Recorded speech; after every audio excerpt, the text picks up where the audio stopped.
There's a lot of places around the world where you are born is where you will spend the rest of your life.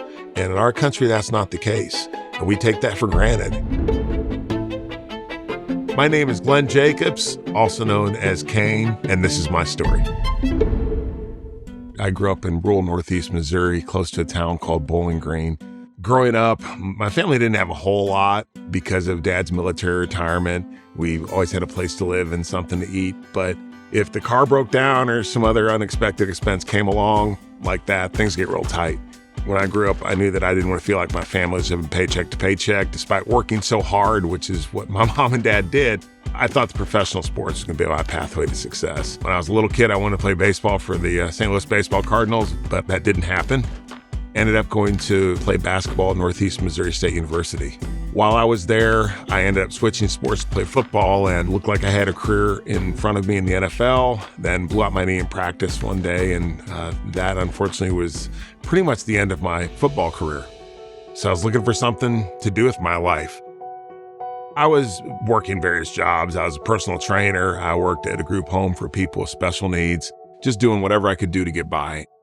It was during this time that one day, a friend and I were watching wrestling on TV. He said, we should try that. And I was like, yeah, that looks like fun. I mean, I look like those guys on TV. I'm a big, muscular guy. Still wanted to do something involving sports and athletics.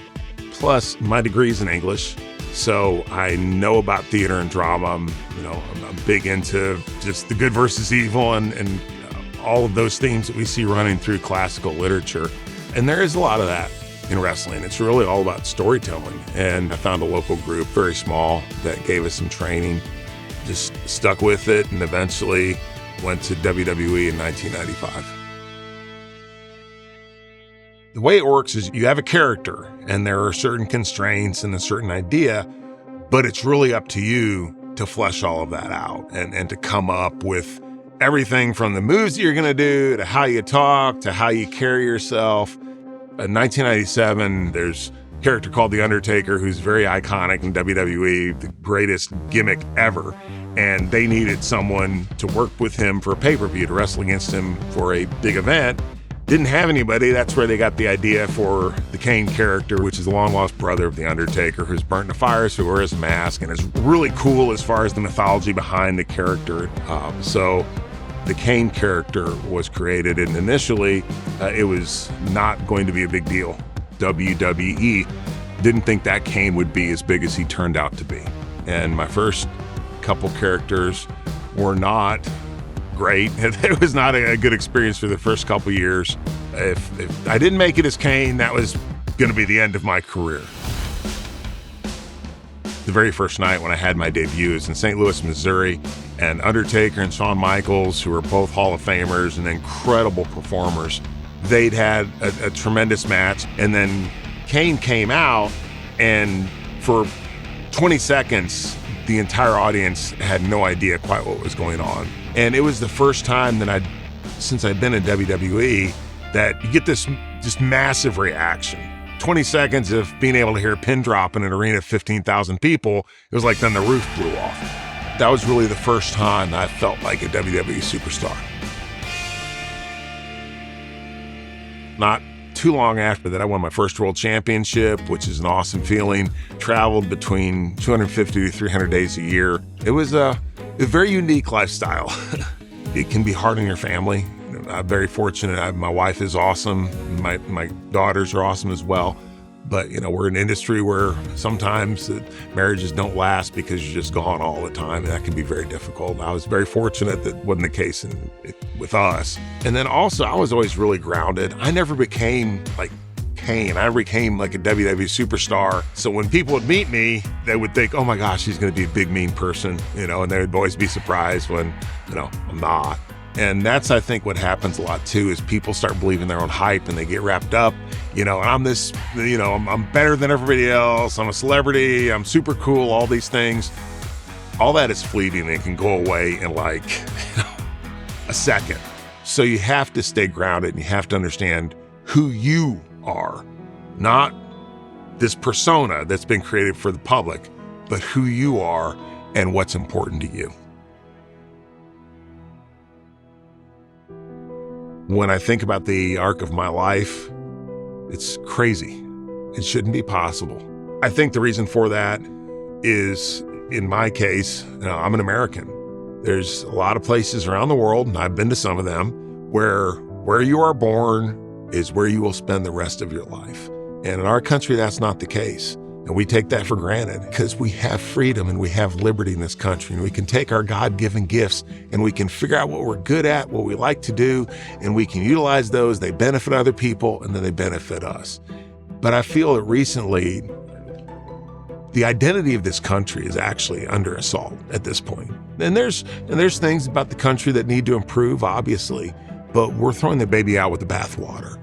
And to me, it's vitally important as someone who has experienced all that and been such a beneficiary of the freedom that we have here, that I make sure in what little way I can that my kids and my grandkids are also able to take advantage of that. And so that was the main motivation behind me getting involved in politics. I was always interested in government and politics, but I never saw myself in that capacity. And when Donald Trump won the presidency in 2016, I thought, okay, it looks like folks who are outsiders, who are not politicians, if Donald Trump can become president, certainly there might be a pathway for me here. So I ran for mayor of Knox County, Tennessee, and just decided to take the plunge. And here we are 6 years later, coming out of a career that I was already famous. I didn't need that. I did well, so don't need the money or anything like that. I just want to ensure that the American dream survives for another generation. We see a lot that, especially in Tennessee, our voter turnout will just drop if there's not a big federal race on the ballot. If it's just state and local races, it's like people just, they just don't want to say they don't care, but I don't think they understand how important state and local elections are. Politics has become so toxic and so contentious that decent people don't want to get in it. I mean, why would you? Problem is, though, then we get the people that we don't want in government. We need good people in politics. That's in government. That's just the fact of the matter. President Reagan said that freedom is never more than a generation away from extinction, and I don't want it to be my generation that allows that to happen. When I think about education, I believe that our education system should be geared towards exposing young people to as many different career paths as possible. I believe that what we've done, unfortunately, is we have a cookie-cutter approach and we pigeonhole kids and say there's one pathway to success. Yeah, my story is not obviously the typical, I did this, then I got into this, and then this happened. It was a lot more of curveballs and things happening along the way. And in this country, you can create opportunities for yourself. I hurt my knee. I thought that was literally the end of my life. Nevertheless, I was able to figure out how to move forward. I was able to live my version of the American dream. Wrestling is hard. Politics can be hard as well. All too often, people are afraid to step outside of their comfort zone, and they're afraid to fail. I've never been afraid to fail. I've unfortunately failed a lot of things, but I think that it's failure that really defines who you are.